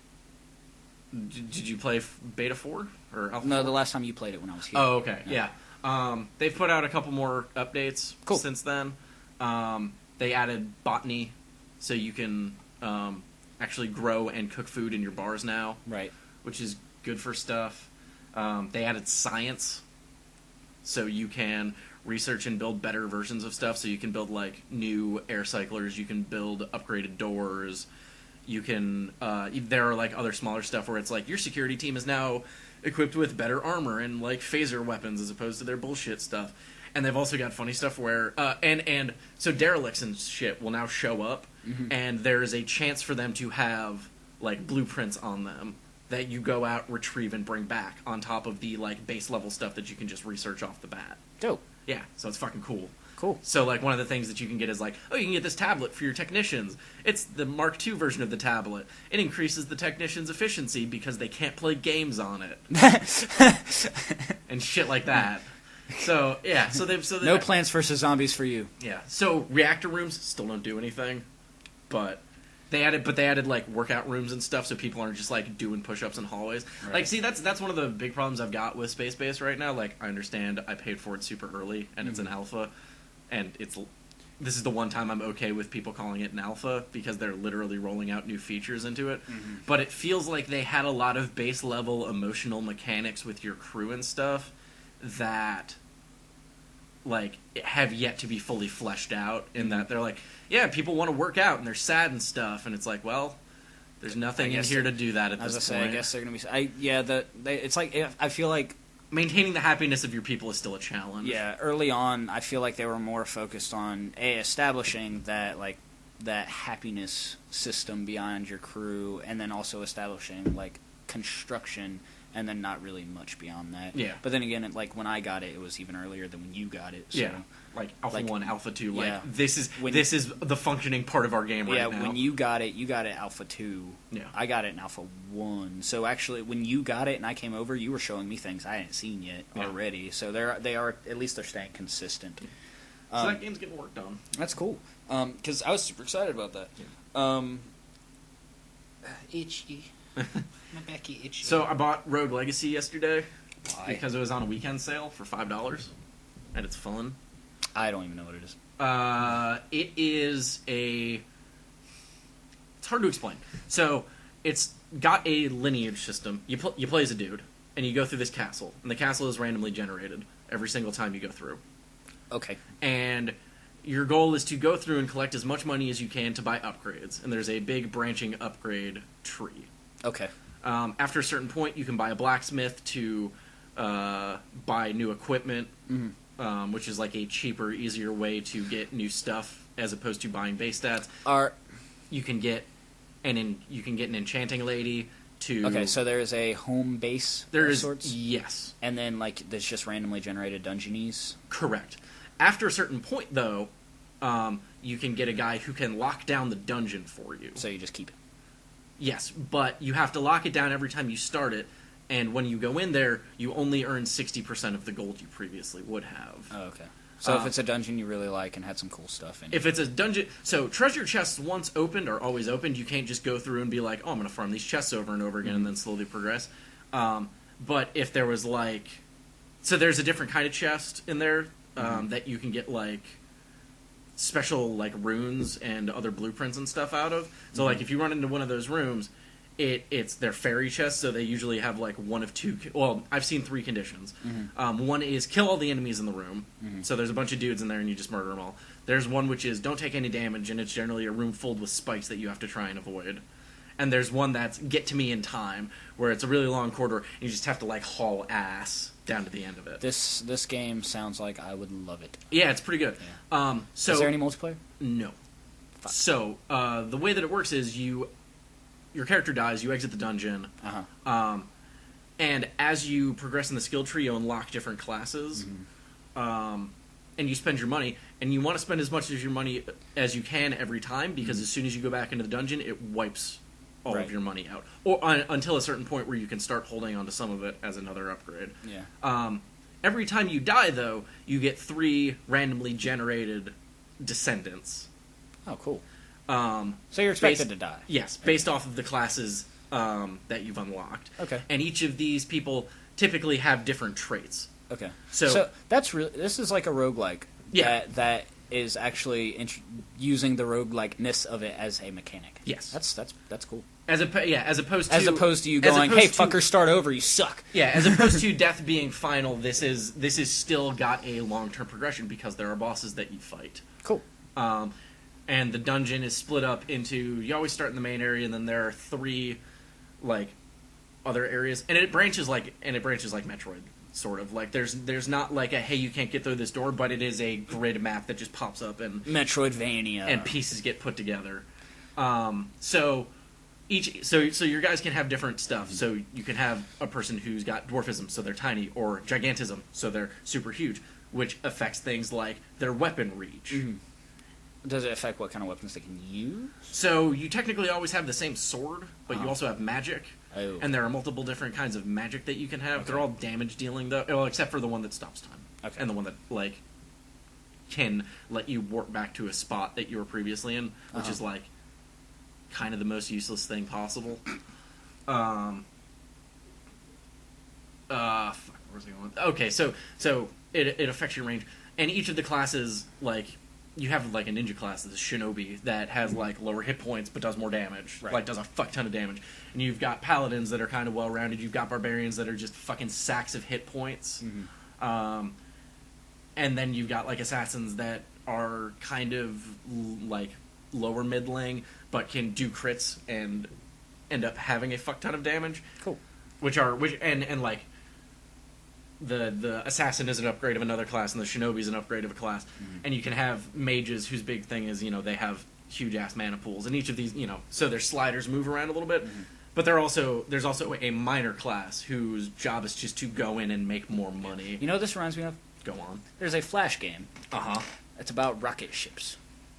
And literally what you do is you launch your rocket ship, and it sucks at first. But the higher you get, the more credits you get. Right. And then you slowly upgrade your rocket ship over and over and over again until you can finally reach the moon. Yeah, it's kind of like that. I love those games. Yeah.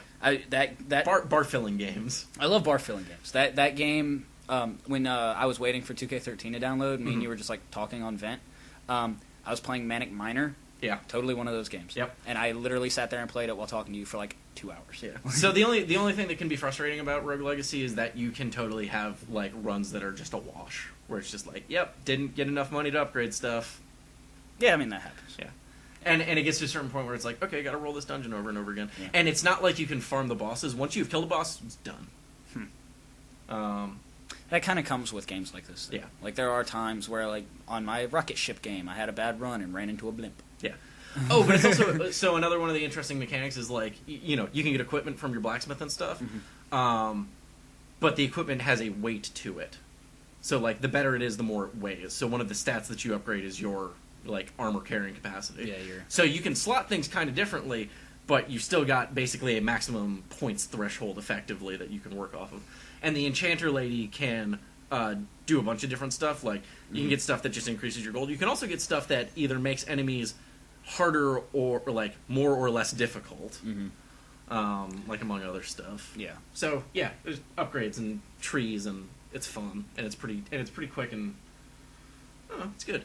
Cool. I've been having fun with I'm it. super interested. I bought it yesterday, and I had a 5-hour energy last night, and then You played for 5 hours. and then I played for 5 hours. Conveniently enough, you've played 5 hours. Yeah, I said, and I literally like was occasionally just checking my phone to see what time it was, and was like, it's 1 already. Yeah, that's how I was last night. It's 1 o'clock already. Why I is it 1 o'clock got past already? the space shift, looked down, it was already 5 o'clock, and I was like, well, I'm in this for the long haul. Kept playing till late. But for me, it was like, it's 1 in the afternoon already. Oh, right. Why is it 1 in the afternoon? Good job. So yeah, I've been doing that, and I've been playing some Dota. Cool, like you do. I've been watching like League of Legends videos. Those are entertaining. Are they? Yeah. Bron. Anyways, I'm sure that means something to somebody. it means something to somebody. Probably no one that listens to this. I still want to get back and play The Walking Dead again. Because Yeah, dude. I need to start Have you started season season 2 yet? No, I haven't. Oh, it's so fucking good. There's a lot of stuff that I want to play. I mean, I just watch people play it now. I just watch the Let's Plays. Yeah. I got tired of actually playing the game. I still have to play Brutal Legend at some point. Dude, fucking do it, man. Listen, That game's good. I might. Yeah. So And what was it? Fucking. isn't you might know this. Is Beat Hazard on PC? Beat Hazard.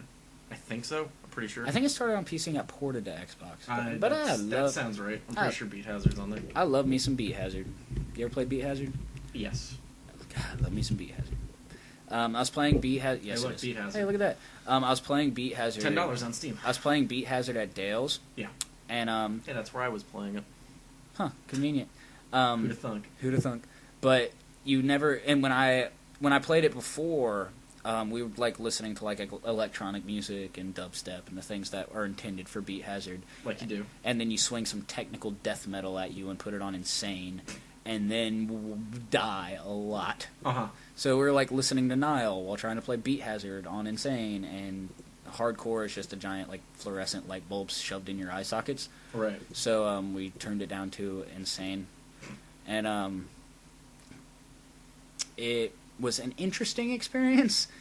I've never ever questioned whether or not I've had epilepsy before. Yeah, no, it did that to me too. I was like, I feel this strange pulsing behind my eyes, and I think I smell burnt toast. Yep. So I feel like I almost had a seizure. Yeah. Saturday night, but it was fun. It was never have I been concerned about that before. Yeah, still a good way to burn time. Hey, I have been playing something else. What? I played Dragon Age 2. I've been playing Dragon Age Wait, 2. is that something else for you? Well, I mean, yeah. I'm playing it now. Oh, okay. Yeah, I've beaten it before. I still don't like those Dragon I went back and played it. I don't like them. I'm playing it. They suck. They're still good. They're garbage. No, they're pretty great. They're pretty bad. I don't know. You know what is good? Hawken. You know why? It's free to play and still better than Titanfall. Yeah, that one. Have you played the beta for Is Titanfall? it still better than Titanfall because Titanfall isn't out for another hour and a half? Well, I mean, the beta's out, and the beta was bad, so... I played the beta at Dale's. It was bad. Are you just looking for something else in your mech-based game? Are you looking for a game that isn't secretly a MOBA? Yes. Okay. Yeah. Well, there you go. Hawkins you want the Mech Warrior game that was fakey under development that got a trailer put out like 4 years ago. Yeah. Oh, God, man, I miss Mech Warrior. I miss Mech Assault. I miss all of... I even miss Mech Warrior Lone Wolf. Like, because those... Back when mech games were good and meant something. Did you ever play the Mech Commander game? The Mech Warrior top-down? Yeah, the fucking, like, squad RTS thing. Yeah, that shit was dope. Fucking awesome. I still reminisce. I'm sure I've mentioned this before. I still reminisce about my cousin's mech... I think it was it was a Mech Warrior or Mech Assault game for Xbox. That was, to buy it was like $150. Yeah, it was Steel Battalion. Yeah, Steel Battalion, because I had the console. Yeah, it was $200. Yeah. Oh, man. And now those things sell for like $10 if you've got the whole set. The first time I played that game, I was just like, I am the Mech Warrior. Was Steel Battalion the game where you had to punch out of your mech or else it would delete your save? You had to flip the button and punch out? Yeah. There's like an eject button, and if you didn't hit the eject button, your character literally died. Yeah. So you'd have to start from the beginning of the game. Fucking ridiculous. It was cool as fuck, man. You know how long it took me to realize that was a thing? I just thought my cousin's Xbox was being stupid. He was like, no, dude, you gotta punch out. I was like, what? Oh, that's what the big flashing eject button means. Because like when you take a bunch of critical damage, that thing just starts going... like, nice. And like the missiles are on separate switches, and you have to walk by going like me. It's like super tank control. Oh man, fuck, I miss that game. Only got to play it when I went to West Virginia. It was such a buzzkill. Oh, I remember seeing this game. All right, well, we'll talk about that some other point. Frozen End Zone, it looks interesting. Cool, dope. Are we transitioning now? Yeah. Do you just want to do news without Dustin and just wrap this up and say fuck him? He'll get to it. Okay. We're already an hour and a half in. So in the news. So we're doing news. So this was a rumor last week because apparently for a short amount of time while the Blizzard servers were popping back up, people got access to like their new store. We're like, hey, what's this thing? Blizzard's selling power leveling. Yeah, these boosts were actually subtly included in the game a while ago as like XP boost potions, but now they're literally just like, no, these are rush here. Buy things. Yeah. I fear that we're going to see a World of Warcraft freemium transition. It's possible. I don't think they'll do it because if they do, they're stupid. Well, I'm considering, let's just crunch the numbers. It's almost $200 a year. It would be an astounding split of their user base because I think if Blizzard, this would be a mistake for them, but I think if they put out Vanilla WoW for free, there are definitely people that would go back just to play that. Well, if they release Vanilla WoW for free, that didn't level cap. Because Vanilla WoW is free. No, I mean Vanilla WoW that is like... You're talking about the full game. Yeah. I'm talking about like level 60 is the max. That's what I'm saying. And you can't use the new items. Like right now you can get WoW Starter. Yeah. Which is like up to 15 or something like that. Yeah, it's like 10 or 15. Yeah. Which is cool. Yeah. But yeah, I feel like if they did that, then cool, awesome. I'd jump all over that shit. I think. But I think this puts a weird. But I'm so far into like the expansions, like Mist of Pandaria, because Mist of Pandaria is fun, that I couldn't. If I started playing WoW, I'd have to pay for it. I think this is a really weird thing for them to do, considering they're gearing up to put out a new expansion. Mm-hmm. That not like people have been complaining about trivializing leveling in WoW for a while now. Mm-hmm. But this takes it to a whole new point where, like, if you were to get into the game today, not only are you trivializing through Cataclysm, you're trivializing fucking their expansion that is still currently out. Yeah, what killed me when I first got back into WoW recently, by recently I mean last year sometime, it was like August. It was August because I got recruiter friended. To make a new account, which means I got triple XP until September. Right. So by the end of the month, me and my buddy had like 385s. Yeah. So they've already done well at trivializing. Yeah. The leveling. Well, that and the like heirloom gear. Yeah, and then the AOE gear and all that fun stuff.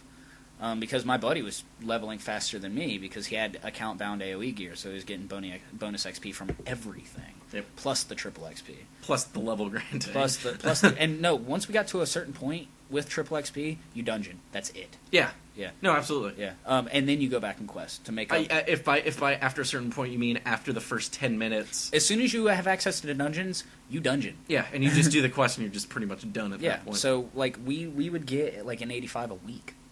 And that wasn't even with like hardcore gaming. That was me still working and being social, and like we would play for a couple hours a night. There was one night where we did like a 12-hour all-nighter, and I got to like level 50 that night. I think it's really funny because there was a point when Cataclysm was coming out when I was leveling my prot pally, and the heirloom gear. I don't know if it was the heirloom gear or the way that like mid level, and by mid level I mean like level 45 paladins.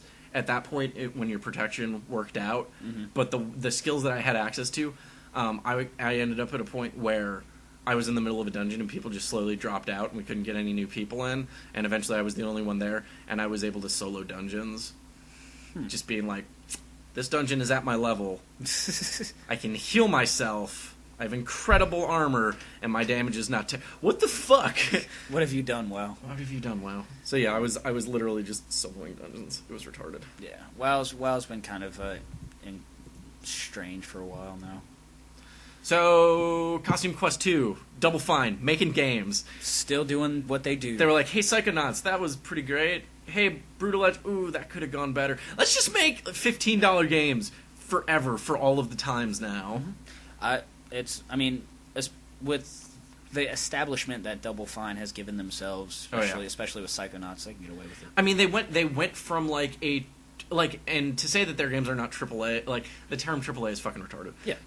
To Double Fine basically went from a one team $60 studio to like a 3 or 4 team $15 studio, and they're making good shit. Yeah, from what I saw, like I said earlier, I played like 5 seconds of Costume Quest. I picked it up in a bundle. I picked it up in a Double Fine bundle conveniently. Right. So I got like Psychonauts, Costume Quest, and Stacking, and but all I did was play Psychonauts. So I've always wanted to go back and play it, but I just never really had a hankering. It's good. It takes me a second to get into RPGs. Like yeah. The only reason I was super psyched about South Park is because it's fucking South Park. You're probably going to have a hard time playing Costume Quest after South Park. Damn. Because it's not, like, it's a little cutesy. No. But yeah, like, these Nothing guys... beats beating a fetus to death with a pickaxe. God damn it. So yeah, they're finally able to properly develop this again because they just got the rights to the name back last year after the whole THQ exploding debacle because they published the game through them. Right. So, I don't know. We'll see. That Matt and Trey conveniently avoided. Yeah. Yeah. It'll be good. Well, because they independently... Yeah, they own the IPs. They were, like, the development was separate. THQ was literally just a publishing deal. No, well, it wasn't... and also...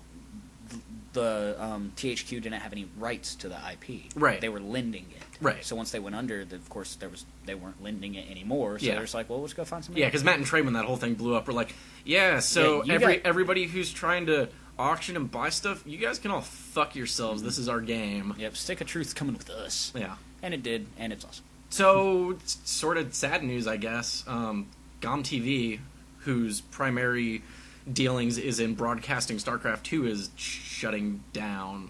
Why? I don't I assume people are just losing interest. Like if you're not Korean, they're not pulling their sponsorship. If you're not Korean, who gives a shit? So here's the thing. I paid money for a 1-year subscription to GOM TV. Well, you're dumb. No, I was super into watching StarCraft at the time. Yeah. I mean, they had a really great experience. So I think another part is their two main casters.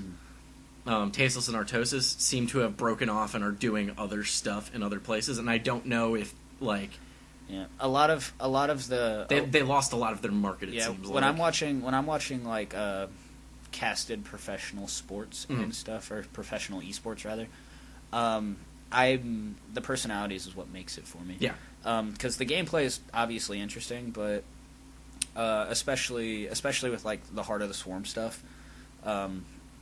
When somebody can easily get lost to what's going on the screen, it's important to have fun people there to kind of put it in perspective for us mooks that don't know what the fuck's going on. Yeah, having somebody who can hold you by the hand and actually explain stuff and still make it entertaining is pretty fucking important. Yeah, it's super important. Hey, bitch. Hey, back just in time. We only went through one article. Excellent. And I don't know anything about StarCraft 2. Oh, we're done with that one. So we're done with that. Well, right. That's what I'm saying. So, perfect timing. Yep. So hype. You seem to know the most about this, Keith. Let's talk about Shaq Fu sequels. So basically, Shaq was just like, hey, I'm tired of this game getting shitted on, so I'm going to crowdfund a sequel in full 3D, in awesomeness. Isn't he like a millionaire? Well, yeah. Why? Because who doesn't want a good Shaq Fu game? Couldn't he just fund it himself? Hey, and guess what? You know what's great about this? The big bad thing about the original Shaq Fu is like it was basketball-themed combat. Uh-huh. No basketball. What? It's literally just ass-kicking. What? It's going to be... Fuck you, I don't believe it. No, there will be a basketball. Nope.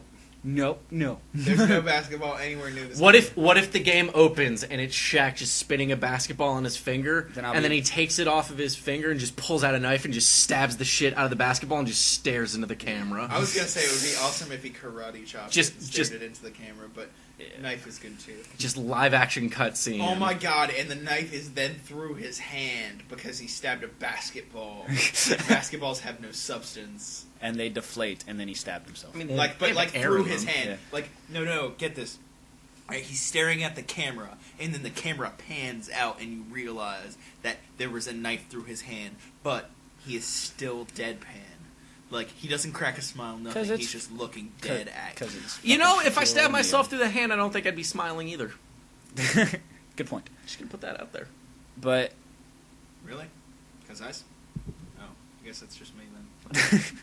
But there's going to be like learning of moves. It's going to be a proper beat 'em up. Like Weird. You're going to learn move sets and techniques and kick some Do they have a developer, or are they just like, is Shaq like, yo, I'm going to get some computer nerds. I don't know yet. They're going to make this game. Yeah, I was kind of wondering about that incredible. too, because one, he's crowdsourcing a game, he could easily pay for it for himself.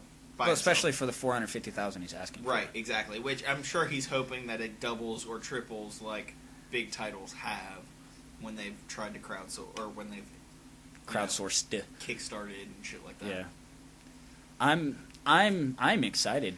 This time we won't foo it up. Yeah, goddamn, that's punny. Fucking, we're moving on. So the Joker's not coming back to Arkham Knight. Well, you can only use faux Mark Hamill for so long. Yeah. Also, this is the game where, what's his name? Guy who's Batman? It's Kevin Conroy. Kevin Conroy. This is the game where, like, when Arkham Origins was coming out and Kevin Conroy was being interviewed as to why he wasn't in the game, he was like, I am in the Batman game.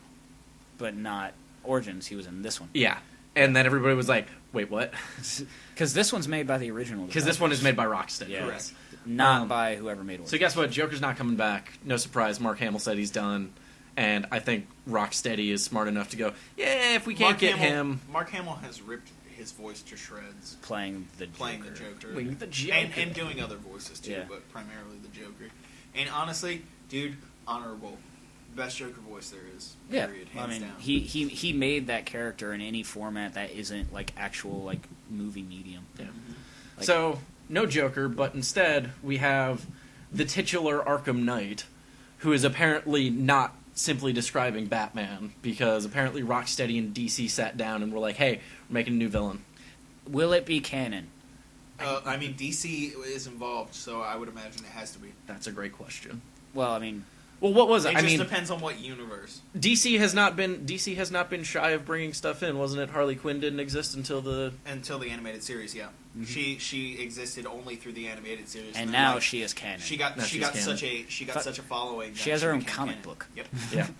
So maybe he better be good. She's a good fucking character.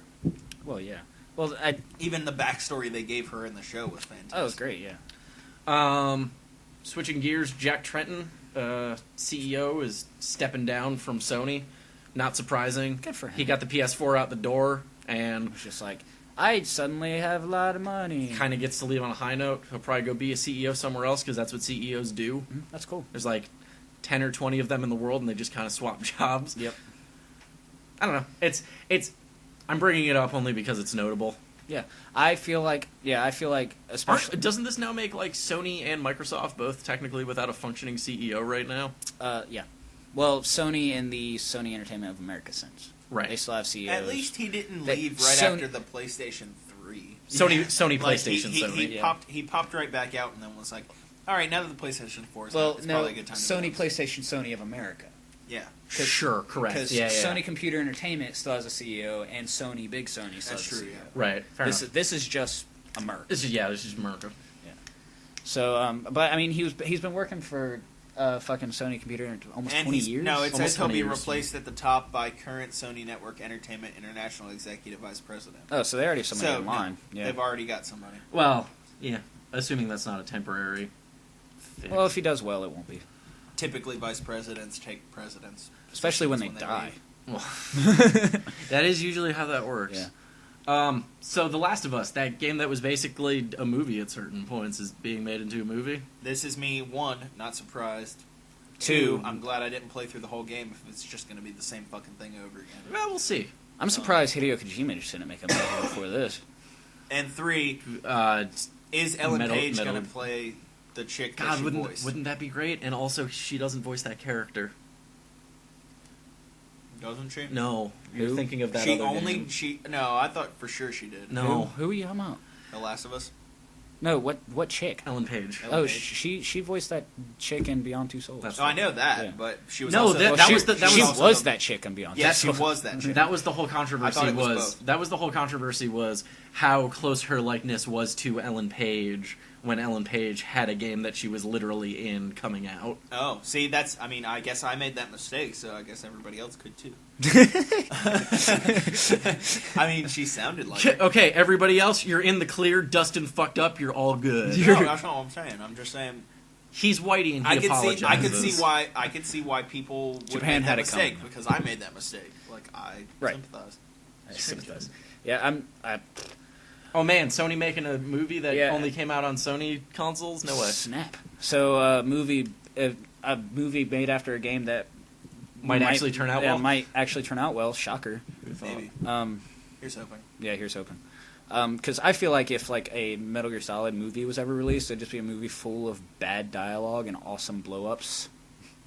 And just cameras randomly zooming in on Yeah. body parts for no good reason. Yeah, just like random explosion, and then the main character, like first-person pan of the character, like zooming in on Meryl's tits. Yeah. And then really badly written dialogue, and then 6 hours later, you're really hungry, and There is a Metal Gear movie. It's called Escape from New York. God damn it! I hate you so much. And the stinger at the end of the credits is just somebody yelling snake. Yeah. Snake. I hate you so much. No, you know what? I can't participate anymore. You quit? Alright, well, it's a good thing we're wrapping up with one last piece of news. Apparently, HBO decided to make a Game of Thrones mixtape before Season 4 came out. God damn it, it's awful. And it's kind of terrible, but it's also impossible to not listen to because of how bad it is. They got a bunch of rappers together and were like, hey, I assume HBO wrote these 2.5-minute songs and were just like, here's a beat, now say these words, monkey. And then they did it, and it's 10 songs, and God, please don't listen to it, or don't stop listening to it. Those are your options. Or punching Dustin in the nuts. Or that. I broke Keith. I'm so unhappy. So that's kind of been it for this week. Keith's gonna punch Dustin in the nuts. Dustin's gonna get punched in the nuts, and We're gonna put it on Twitch TV. I'm gonna laugh. We're gonna put it on all of the TV. It's been the Slashplayed Podcast for this week. Say goodbye, Keith. Fuck you. That's about right.